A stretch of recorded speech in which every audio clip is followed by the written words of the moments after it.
Hello everyone, this is DavidViadel23 and welcome to the Mandrago's Cave. Today we are gonna be drawing Basil Hawkins from One Piece. This is an underrated character. I completely love this character. I think I would have preferred to see him more instead of Kid, Eustace Kid, for example. I would have to say even more than Trafalgar Law. Trafalgar Law is very cool as well. He has many powers and everything. But Basil Hawkins' design and Basil Hawkins' powers, I absolutely love them. So let's kind of find... This is the space that we have today to draw more or less, okay? So I want to kind of do like this, like we do. I like the characters, like, you know, long legs here. We're gonna be doing this cartoony style that I always do, as usual. And I just want to define some lines, okay, like this. And then we will go into the commentary, the analysis of the character, the analysis of the path of Basil Hawkins. This is not a theory, because he is a character that is wrapped already. We have seen him from beginning to end, and I don't think he's gonna be showing up again, but it's nice to talk about it so we can complete our collection of supernovas. So, as I said, this is one of my favorite supernovas, I have to confess, and you will say, what is a supernova? Maybe you are One Piece fan, but maybe not that fan, or maybe you don't know all the terms. You can call supernova, rookies, worst generation. This is basically the group of pirates that by the time we reach to Archipelago Shabondi,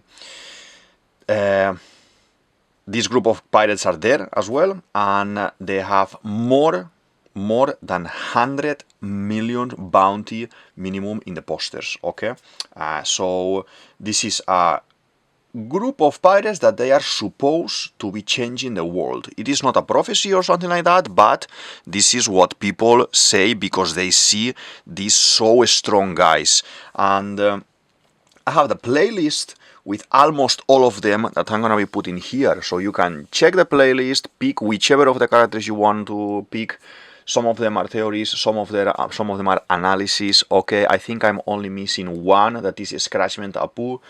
I hate the guy, so probably that's why I left it for the last, just to, you know, complain about him probably in one of the next videos and explain why I don't like him as a guy. You know, I don't like him as a person, I don't like him as a pirate, but he played his role in the story. And I will mention him a little bit in the video today as well.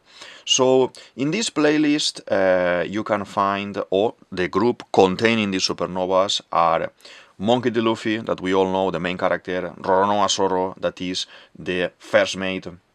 We have Eustace Kid, we have Killer, we have Trafalgar Law, Capone Veggie, Jerry Bonnie, Scratchment Apura, as I said, X-Drake, Urouge, and Basil Hawkins that we are doing today, okay? Marshall D. Teach, Blackbeard, is included as well in the worst generation, okay? In some of the posters, some of the color designs. He wasn't in Shabondi at the time, but he is included there as well, okay? Because he's one of those guys that is, in theory, gonna change the world. In theory, no, because we are seeing already, when this was released like many years ago, like 15 years ago, the supernovas, we see that at the moment, yes, they are all of them changing the world. There are some of them that had more importance, some of them that had less importance, but the whole new world scenario is covered and controlled by some of these people as well, together with the top tier characters, Yonkos, Marines, and all of these people, okay? So, let's carry on here with the drawing a little bit. I wanna draw him loose without having to worry much about, let's say, any kind of perfection. You know, guys, that I always do here, very cartoony characters, and with this maybe we can go for something like that, okay? So easy drawing, like this. This is a nice sword that he is infusing with his power somehow, that we will talk about it in a moment as well, and is like this. Okay, the sword goes like this at the back.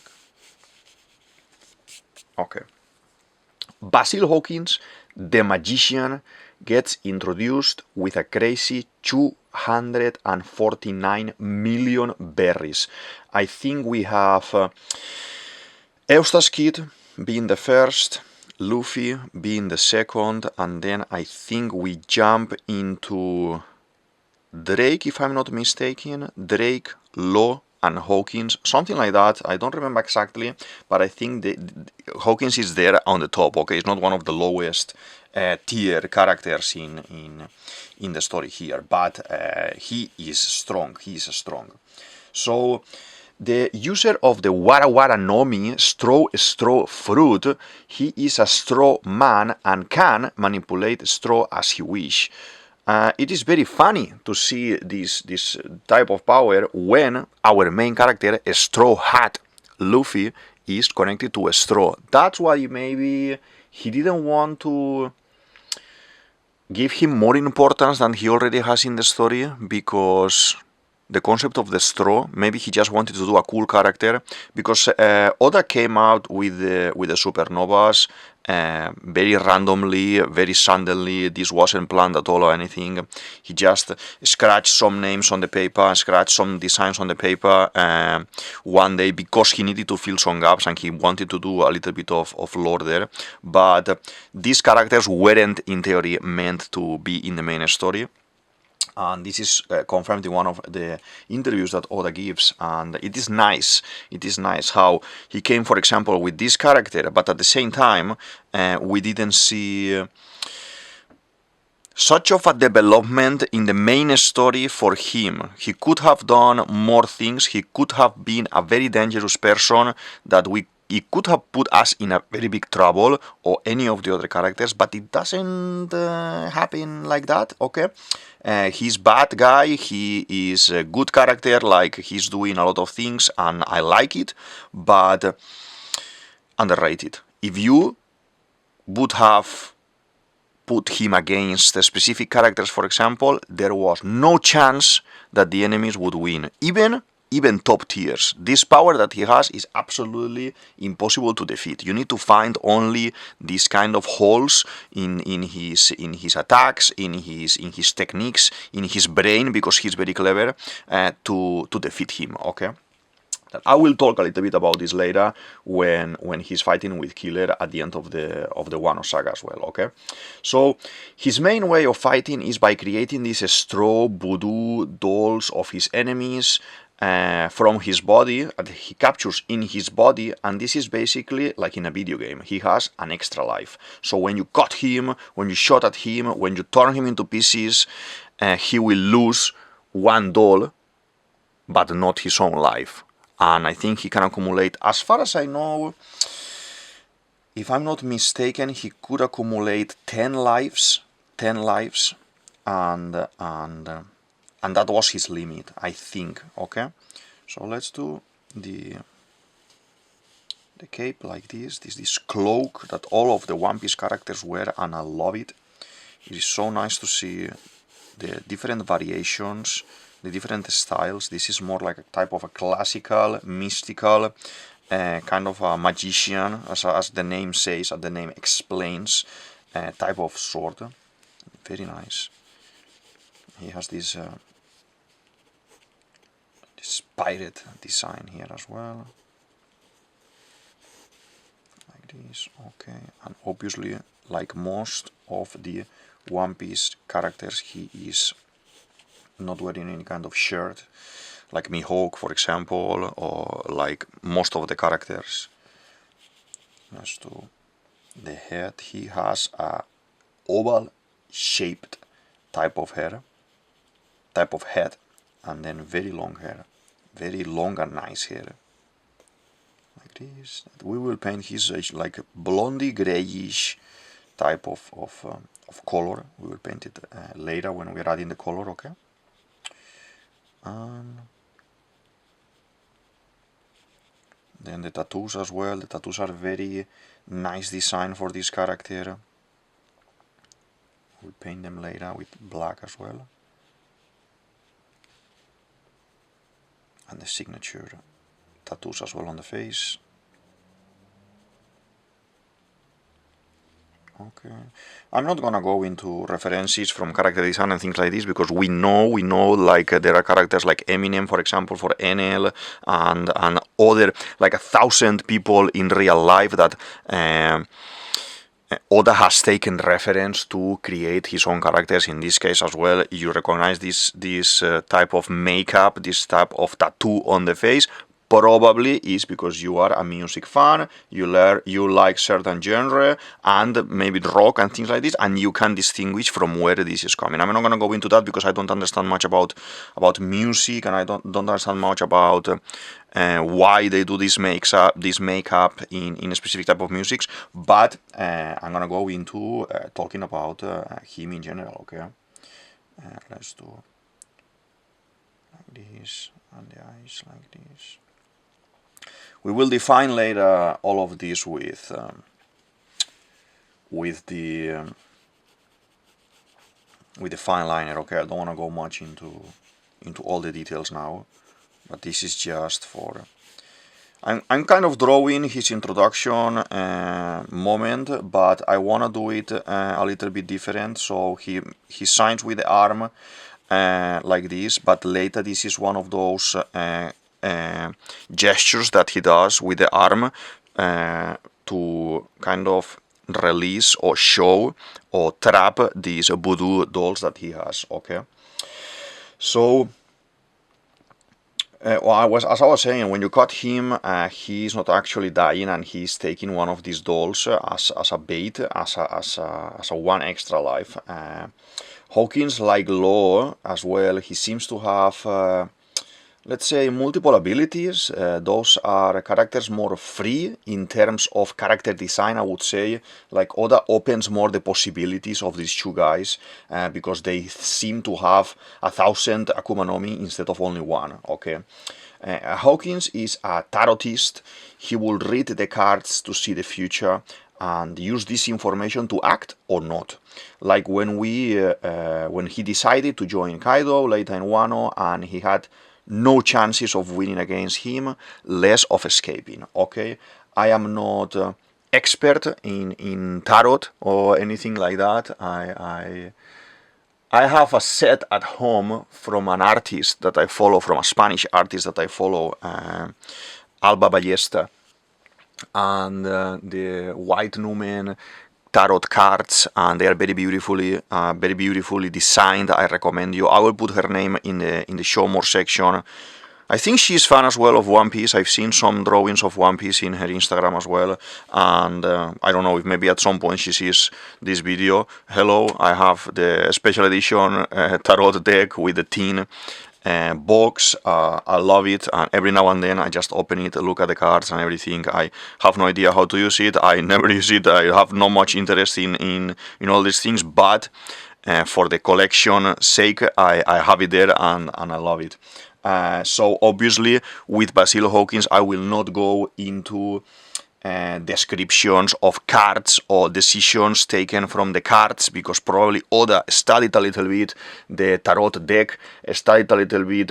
If you draw the fool, this may be connected to that. If you draw this other one, these other actions may happen as well, but I have no knowledge about that topic. Okay, so basically I will focus about talking about his story and not about details like this that I can explain in a wrong way. I don't want to explain something in a wrong way, okay?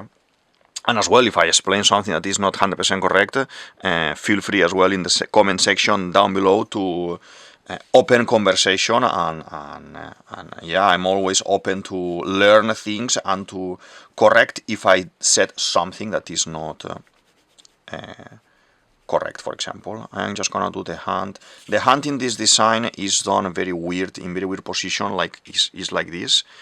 From behind, is stopping someone to move, And what I want to do is just do a normal hand. Maybe just we do like a fist here, like this. He's wearing the gloves, like Blueno and all the characters, that some of them wear gloves. That is very nice. I like when they have all these kind of very well thought designs and very kind of classic, this kind of medieval classic kind of design as well. I love it. Very long legs. He's not a member of the long tribe, the long arm tribe, but very nice. Very nice. Okay. I think something like this works for me as a sketch. Okay. I'm just double checking the video, and we need to move.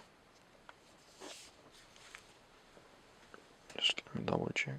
Yeah, I think here we are good. Here we are in the middle. I was moving, I cut a little bit here the video. Sorry about that.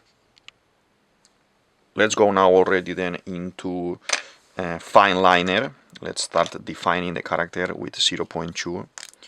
0.2 maybe is a little bit too thick for this one. Do I have something a little bit thinner? 0.05. Let me see.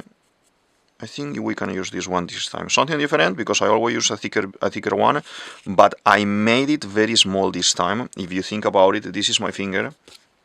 Okay, so if you think about it, if you put your hand there for reference, I'm drawing in a very small size. This is my pen.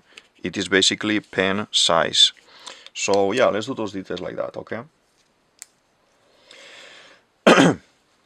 So at some moment in the story, a couple of times we see, especially in the anime, we see the cards, the tarot cards, when he kind of makes the cards float in front of him or pinch them with the power in front of him.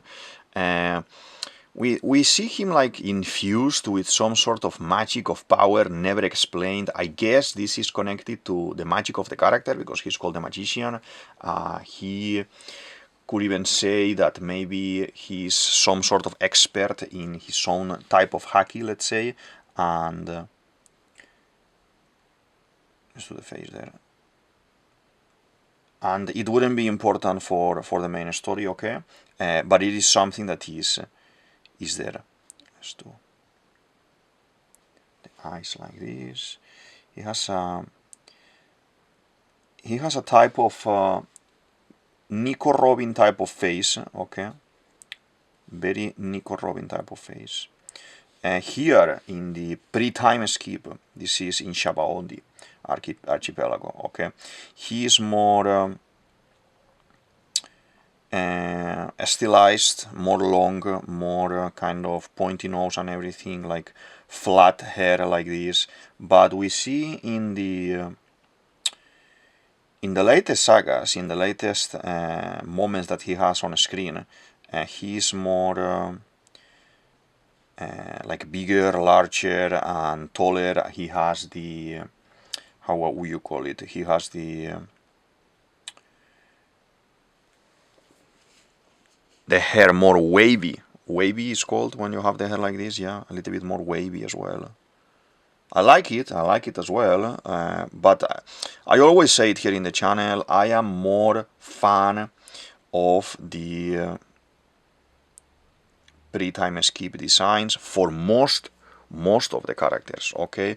I want to know as well your opinion about this, if you are like me and you like more these type of designs, or you don't mind, or you like, I like, for example, as well more the previous Frankie design, but I guess there are all types of fans that we may like different things, but yeah, it has a very long neck as well, and we are kind of even making it longer here. Okay, nice, looking nice. As well, he has this kind of Viking type of design for the top, for the waist design, okay, like this. Okay. With his fruit as well, he can also transform his full body into some sort of a straw monster, very cool, very radical, like he's terrific, you know, attacking with his arms like giant whips with snails here on the tips as well. We see this first time fighting versus Kizaru in Shabaondi. That was a crazy display of power. I loved it. The whole introduction of the supernovas there in Shabaondi, fighting between them as well, fighting against Kizaru, fighting against the Akuma pacifistas. I loved it. But even being so strong with, you know, as I said, 240 whatever million berries, he had no chance against an admiral. I think, you know, he creates as well this gigantic straw man that is kind of his finishing move, his special attack coming from his sword. Is he placing the sword? Is he placing in the sword one of the dolls, and he can control the doll and modify the doll like he wants? Or is he basically creating or infusing, I would say infusing his awakening into an object, in this case the handle of the sword? I think that can be more the case with Hawkins. We do not have any kind of confirmation from Oda, and we will not have any kind of confirmation from Oda, I expect, because this is finished already. Whatever is happening with him is already done, and we don't need to know more about him. But what do you think about it? We have seen a lot of characters using paramecia characters using their power into specific objects or into specific areas, okay, like making the area bouncy or different. But if you are telling me that he's able to apply this to the handle of the sword, and because of this he can control this monster like a power-up, I take it. I believe it. I take it. We see Kid using his awakening by applying it to a person, applying it to a point, and then those 2 points connecting. We can say the same, that he's applying it here, or he is applying his power to a person and making a doll. You know what I mean? So instead of his power would be controlling the straw, transforming his body into straw and everything, making the dolls. But what if the awakening is to that doll connected to the person, or that doll connected to the sword, so he can control these other people as well? I don't know.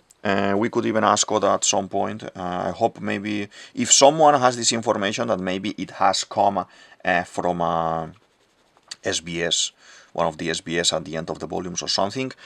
Just link it as well down below in the comment section, and I will have a read to see what we are missing there. Okay. This is looking nice so far. This is this kind of bandana bundle here, holding the sword, that he uses to hold the sword. Like this. It has like a hat, like a funny hat. I think this is as well kind of voodoo related type of designs, all of it. The sword, the puppets that he has, all of this is in the style of the voodoo. Okay, we do like this, we do like this. Looks very nice. Like this. Okay.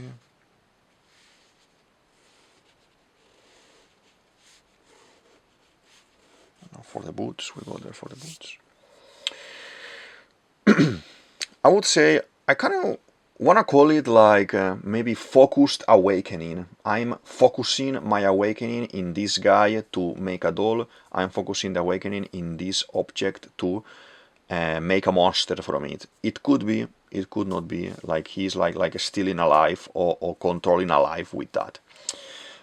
Basil Hawkins is a very quiet guy, reserved, doesn't talk much. He's only interested in what the cards have to say. When he shows up, you can see him like very immersed in his own world, okay, relying too much, I have to say, into his predictions. It doesn't end up good for him like that, but he's loyal to himself and loyal to the cards and loyal to the way of acting that he normally has, okay?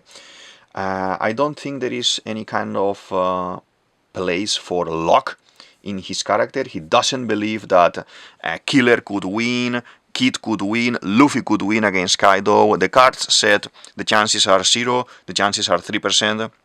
Those are the chances, and he's not gonna take it. He wants to play safe, and I understand it. Oda wants to represent all type of characters in One Piece, and there are people who is more, he don't care about risking something or gambling something, and there are other people who play safe. Who play safe all the time. This guy, for example, will be one of those playing safe.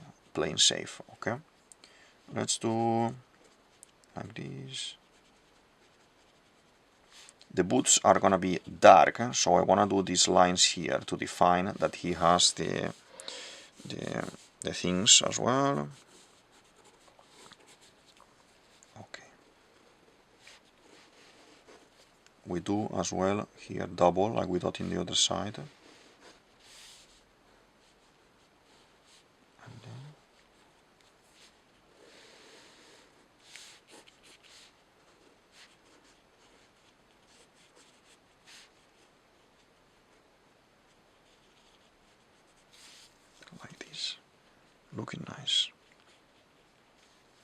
Looking nice. We have been guessing a couple of theories lately with Scopper Gaban, that I'm gonna put Scopper Gaban here. I think I'm kind of having some nice things as well, some nice feelings about Gunko and what's gonna happen with Gunko. We are on a break this week. There is no episode this week, no manga episode this week. So take it easy, sit on the sofa, watch the videos, choose another video from the channel, watch it as well. Let's open conversation. I love to talk about One Piece, to discuss things about One Piece, and be here with you, okay? And I have watched a lot of YouTube videos before in the past, before deciding of starting my own YouTube channel and explain my own theories and share my own knowledge about art in general and drawing in general and the things that I love, like One Piece or other series, and I enjoy it, watching it as well, and now I want to kind of give it back to everyone what I felt. So this is something for me to draw and to share, and for you to see and to learn some things as well, okay? So feel free to open any kind of conversation or ask any kind of question that you want, and if it's in my power to answer, we can talk about it, okay? Just wanna put this, and I'm gonna do a couple of dolls here, okay? Like we're gonna close the hand like this. This is the hand, and I wanna do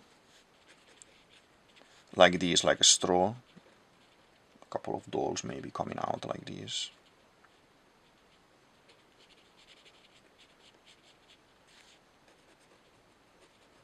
Maybe like 2, 3 we can do.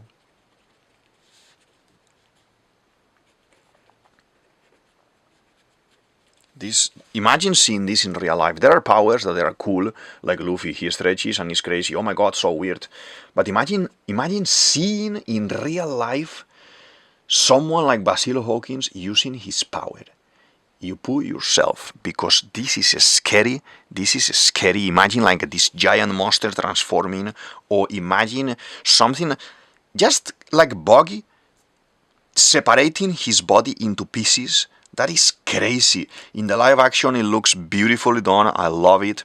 But there are powers, or there are characters, like sometimes, because I've tried as well, and I've done as well some 3D modeling, ZBrush modeling, and things like this, and I watch and follow kind of hyper-realistic artists as well, and imagine a Gyojin in real life. Like imagine seeing Arlong. Sometimes I picture Arlong in my head, not like in the live action, like actually like in the manga, or like in the anime, with the colors of the anime, but real, with the texture. I don't know if you ever touched a I touched a dolphin once, and the texture is very weird, like you are touching a pneumatic or something, I don't know, like a wheel from a car or something, and I can see it with my mind in front of me, like a 2 meters, 3 meters are long, being realistic, like the manga design, but in reality, like texture and everything, and it is scary.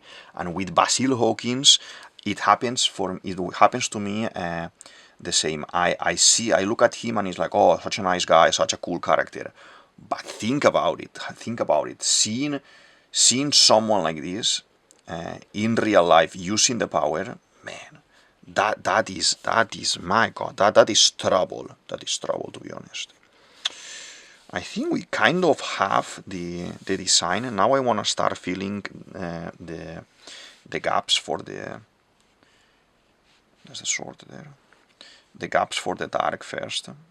The sword has some sort of lines like this, easy lines, okay.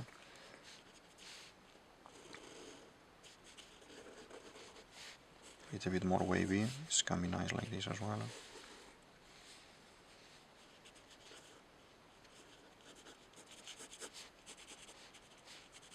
Okay. During the time skip with Hawkins, we kind of learn, and when the Dressrosa saga happens and everything, after Punk Hazard, after we know Luffy is joining with Law, we see these guys joining as well, and we have this pirate alliance of 3 supernovas, fellow supernovas: Eustace Kid, Scratchman Tapu, and Basil Hawkins. This is something that we see happening a lot, as I said, Luffy and Law, other people as well, that they are kind of creating like a partnership there to survive in the new world. Don't think this is Oda inventing or reinventing the wheel or anything like that. This used to happen in the real world, in the real pirate world. Okay, we used to see, well, not we, but in theory, we used to see different groups of pirates coming together into a place to form alliances, to form convoys of ships to attack other convoys of enemies, like marines, or they could attack any kind of nation, okay? Especially in the Caribbean Sea, you can see a lot of this in the 1550, when you had all the big pirates, roaming around that area with Nassau, etc. And this is real piracy. So Oda, I was gonna say Luffy. Oda always uses real references from actions that pirates used to do, for example, to create this cartoonized environment and everything, okay? But all of these things, just so you are aware, they were happening. This pirate and the other pirate, Charles Vane, very, very, very famous and infamous pirate, was kind of partnership of following or learning from Blackbeard as well, okay? Hornigold as well was there, all of them together. You can read as well Treasure Island, for example, that it is not a real story. Captain Flint is an invented character, but many of the characters happening in the story are real, and they existed in Nassau. They existed, and they created this kind of stronghold of pirates, fighting against all odds and everything. That was a crazy time. So these kind of alliances are real, just so you know, okay? And basically, as I said, this is to defeat these, in One Piece, for example, these titans that are the Yonkos like Kaido, Big Mom, etc., and to hold their own strongholds and survive. Basil Hawkins, even following the cards, falls into a trap, because by that time, at this moment of the story, Apu is already with Kaido. Apu betrays the alliance. You can say that he's a traitor, and I think that is why I hate him so much. And he's a sold guy. He sold himself. But if you think about it from the outside, like with maturity and everything, he's following Kaido's orders, he belongs to Kaido, and he just made a trap from these other two. He didn't betray these guys, that was part of his plan all along, okay, to kind of be with them and trick them, Let's create this kind of Like I don't think they are sentient, and he's controlling them like puppets, like Doflamingo. They are not sentient that they can go and do whatever they want. These kind of dolls, not even the bigger one. But let's do. I think we forgot about the globe here. Do you like Basil Hawkins? Feel free as well to explain in the comments why and why not, and let's open conversation, okay? Open conversation. Let's do this. This monster's coming out of his arm, okay? So, yeah, Apu, I hate him. It's the last one I'm missing to draw. I will draw him because I want to create a whole playlist with everything, but you know, he's a trickster, and I didn't like how his character was developed in the story. I didn't like his closing in Wano, escaping and acting like nothing happened. I think Kid should have basically destroyed him, and yeah, maybe I'm thinking about to honor and everything, but I can't with Apu. I will do a video about Apu full, like I'm doing here with Hawkins, talking about his path, his story, what he did, and why do I think how I think. But we will keep that one for another time, because I don't want to go into talking about him all the time here. Okay, I think it's better just if we focus in Hawkins and all the details that we are mentioning about him. Okay. So this alliance faced an unexpected visitor, as we know. Kaido showed up, Kaido destroyed them, Kaido was already connected there with Apu, and they end up destroyed, basically. These two end up destroyed, Basil Hawkins and Kid, they end up destroyed. Kid's will is difficult to break. He won't bend the knee, so he ends up separated from his crew. In the story, he goes, he's in Wano, is locked in a cell. Later, we will meet with him. He will join Luffy and Law against Kaido to recover his Nakamas, to save his Nakamas and everything multiple times, because he fails again multiple times. Hawkins plays ball, checks the cards. He sees the only option to survival is to serve and join. If he tries to escape, he's dead. If he tries to fight, he is dead. So he needs to join. Okay, so he follows. He doesn't leave anything to luck, as I said before. He follows what the card says. It's for his safety.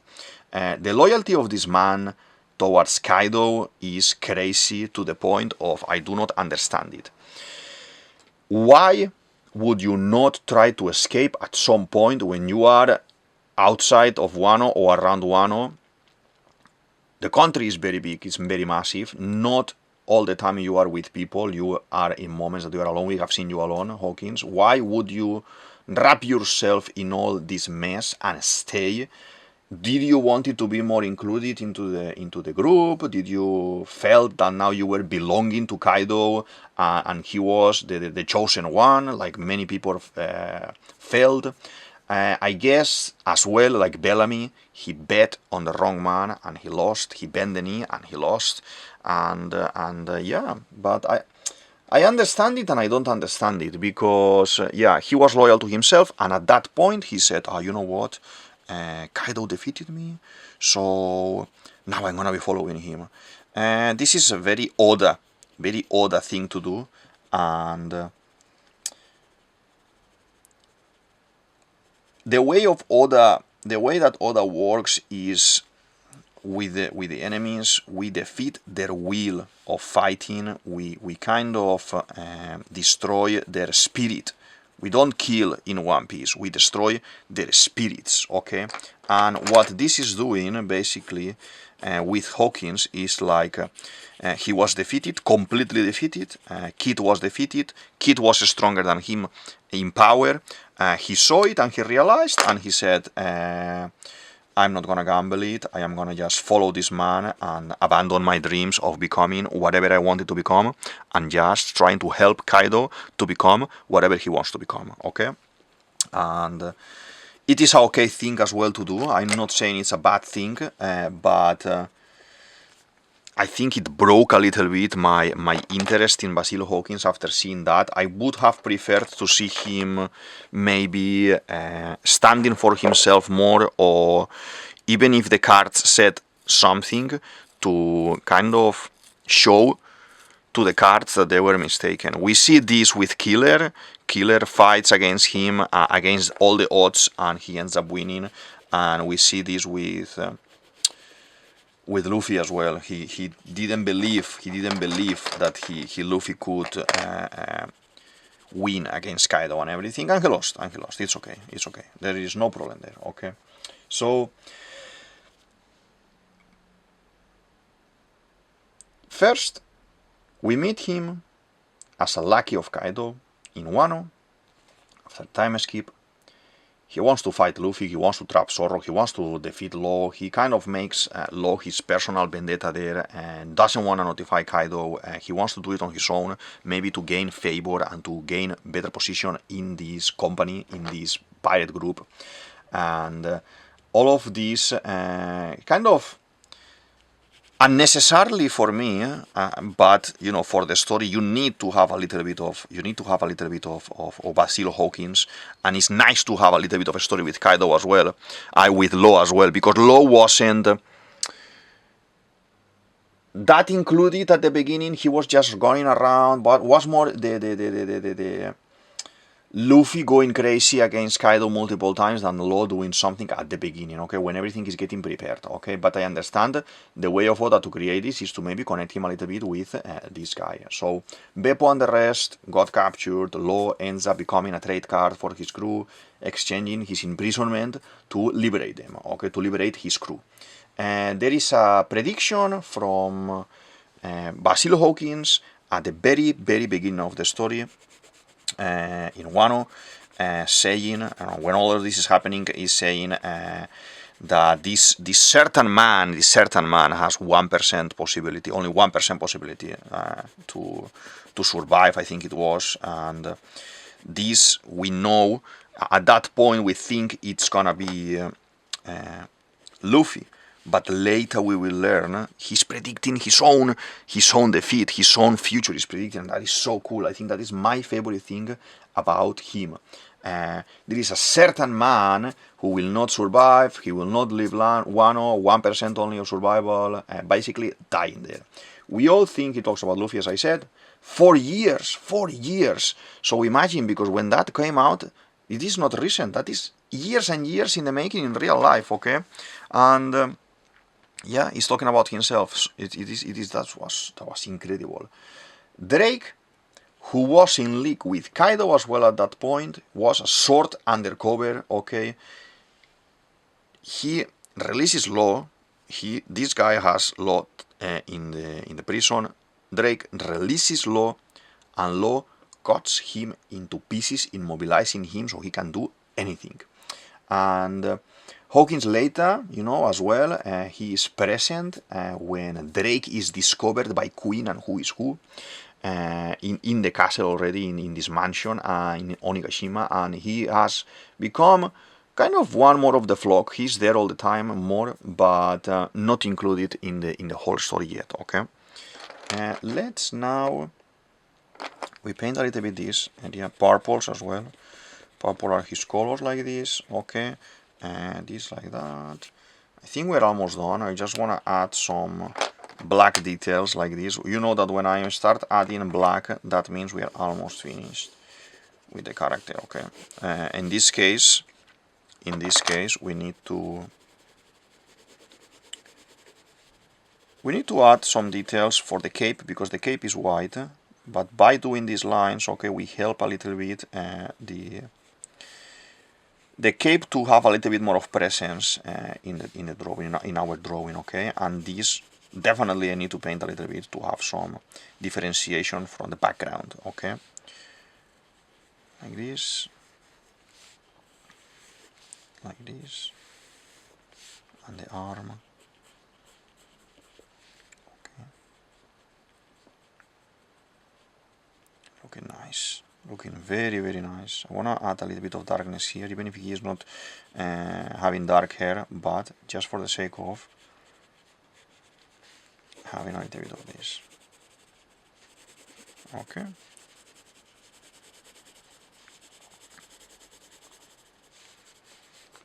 Looking good. Looking good.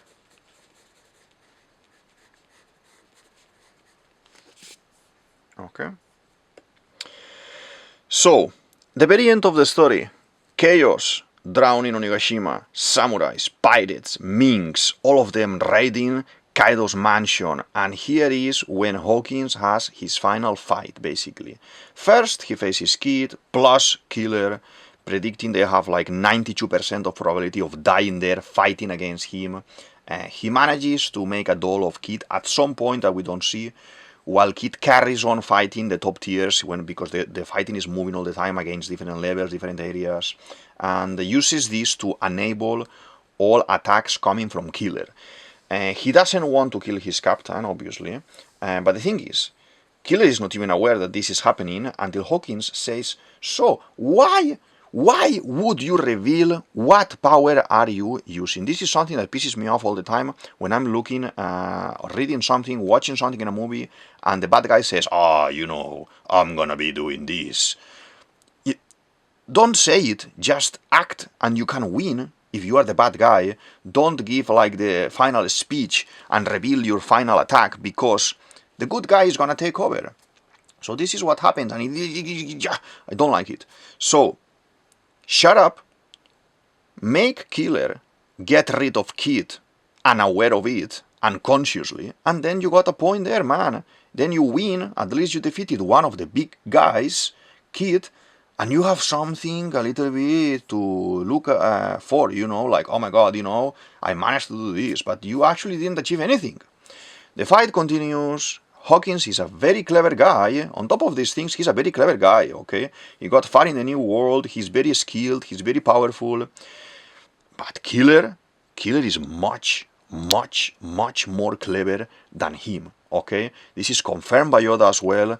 That, together with Ben Beckman, together with Captain Kuro from the beginning of the story, Killer is one of those minds that they are super clever in the One Piece universe. Killer is basically keeping Kid calm, making him ally with these other guys to have a chance. He's basically the Sanji of the Eustace Kid, Captain Kid pirates, okay? So, Killer manages to cut one of Hawkins' arms, and he's like, what? He didn't even realize Kid is missing an arm. So Killer uses this attack to take away Kid's voodoo's doll from Hawkins, and he then tries to attack back with the straw man, this giant straw man that he controls, but it's too late. Killer cuts him top to bottom with the Gene Sonic attack, and he falls, and he is completely defeated, okay? And now we are finishing the video now, and we go as well into I would say my favorite Basil Hawkins moment. I think he has a very nice wrapping at the end of his story. I don't think he will come again, and I don't think he should come again, but I think he has already a very nice wrapping for his story, okay? So, end of Wano, everything is collapsing. Very damaged Drake meets a very damaged Hawkins, and he asks him if he's a marine. So he's clever, I told you, he discovered about Drake, he knows about Drake, he said, okay, for real, are you actually for real a marine? Drake is not gonna reply, he's kind of leaving him like that, but he knows. We know, all of us, we know, he knows, and that is very nice moment, very kind of crime scene type of thing, and betrayal type of thing as well, because think about it, Drake was his nakama while being with Kaido here, okay? And Drake was a Tobiropo, and Basil Hawkins wasn't a Tobiropo, in theory a little bit lower level, but they were kind of nakamas in this new crew, okay? Even if they weren't friends or anything, but they were connected there. So there is some sort of feeling of betrayal at that point. So he feels weird. I would feel weird, Hawkins admits at that point that the prediction the prediction that he said some time ago about that certain man, it's about himself. It's about himself, and I swear to you, when I read that, I loved it. I loved it because I wasn't expecting that. I thought it was Luffy all the time, and Oda there surprised me. That was so cool, and even knowing that 1% of probabilities of survival was for him, with honor to Kaido, because he kind of decided to follow him, with honor to Kaido, he decided to continue with Kaido. He didn't want to leave Kaido because he was gonna lose. He said, you know, I'm gonna leave, but I'm gonna leave with style, and I'm gonna be honorable here, okay? So, first of all, he was hesitant of leaving Kid and the Alliance because, again, honor. And I appreciate that in a character, and I think it's one of my favorite things in a character, the honor that the guy may have and may showcase to his nakamas, okay? Like Luffy and Zorro, that they will protect each other all the time, okay? So, double honor with Kid and saying, you know, I should have stick with you, Kid. But at the same time, he wanted to keep his deal with Kaido, his promise with Kaido. He wasn't gonna break his promise like he did with Kid and leave Kid. He wasn't gonna do that with Kaido and leave Kaido. He said, I'm gonna carry on with the consequences. And I completely loved that. Loyal to the core. This guy is the contrary, I would say the contrary of Apu. That Apu was escaping all the time and playing his own cards all the time. Very weird. So, then he faints. He dies. We do not know. We haven't seen him around anymore. I don't think we will. If this is his end, bravo, Oda, bravo, nicely done. I loved it. If he comes back, he needs to be assisting the good. He needs to be helping someone to defeat someone or to hold someone and to make a very big move, like a very ginormous awakening type of move. To say, this is all my capabilities, all my power that I'm putting at your service, Luffy, or at your service, Kid, or at your service, Drake. It would make sense. It would make sense because we want to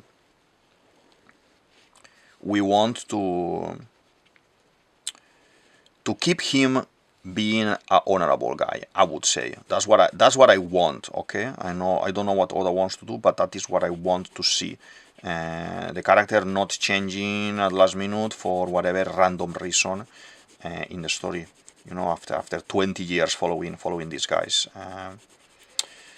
But yeah, I want to know your opinion. I want to know what you think about this act, this kind of final act of Basil Hawkins, and if you enjoy it as much as I did, because for me it was like crazy. I loved it. There are many other points that we could touch in the video about Hawkins, like specific attacks, specific powers, the meaning of the cards, along, etc. To be honest, but I think we can leave it here. I'm just gonna finish the lines and we can leave it here because I may want to draw him in his monster form at some point. The monster form, it is very, very nice, and I may want to do another character like that, another design like that, not only one drawing of him. And we could talk about the specific powers, his crew. There is a cat, very nice cat on his crew. They look like, all of them look like monks as well, like magicians, all of them. They are very nice, I love it. And maybe we can even do a drawing of one of the crew members, like we drawn Beppo as well. I'm gonna put the Beppo video here for Law. We drawn Killer as well from Kid's crew. And we can draw an extra guy from him as well. I wouldn't mind, and we talk a little bit about other type of powers that he may have. I may just, this line of sun came now here, and that means we should be finishing already. I'm just gonna add a tiny bit of the 0.2 a little bit thicker to fill some gaps, and and it's done. I want to say I'm almost finished with the Supernova playlist. This video from today is the 11th or the 12th video of Supernovas. I think I'm only missing, if I'm not mistaken, I think I'm only missing Apu, Scratchman Apu, and I'm gonna be probably drawing him soon. If we have a little bit of a break, I can talk about random things like this that I have no chance to talk during a normal week, because I am always trying to analyze maybe the episode or talk about things that are happening in the episode. That it is very nice as well, but I love to do this type of video that I just maybe talk about Basil Hawkins out of the blue. Nothing is happening with him right now in the story, but I like it. So probably, yeah, as well, I want to know your opinion. What do you want to see? I don't have like an urgency either to finish the playlist of the rookies. I don't have any urgency either to finish the other one, with the Straw Hats. I think I'm missing Jinbei only. Then I want to do Blackbeard as well. I want to do some from Shanks as well. So we have material, we have theories, we have analysis there for a very long time to keep doing this. But choose what things do you prefer as well, and I'm gonna be mindful of that. What do you want to see, and I'm gonna be posting and talking about things that you want to see as well. Okay, don't think that is because I'm doing this, and that's it. Yeah, I value your opinion, and I value the things that you want to see. I made the sword, funnily enough, thicker here than here. So I'm gonna try to amend a little bit, create like a shade in the side like this, and I think we can save the day like this. Some sort of fix. It is some sort of fix, and we paint this a little bit darker to differentiate the area, and I think we are done for today. Let's sign with 0.05. Very, very, very fine liner, fine liner. Look at those lines. This face like this. Good. I like it. So we finished for today. I hope you enjoyed the video. Okay, let's sign. Feel free to jump here and see the main channel, other videos, other things not related to One Piece as well. And that's it for today. This is DavidViadel23, DavidViadel23, you can say it as you want, and this is the Mandragon's Cave. I hope you enjoyed the analysis, the path of Basil Hawkins and the drawing, and I'll see you in the next one. Thank you very much. Bye.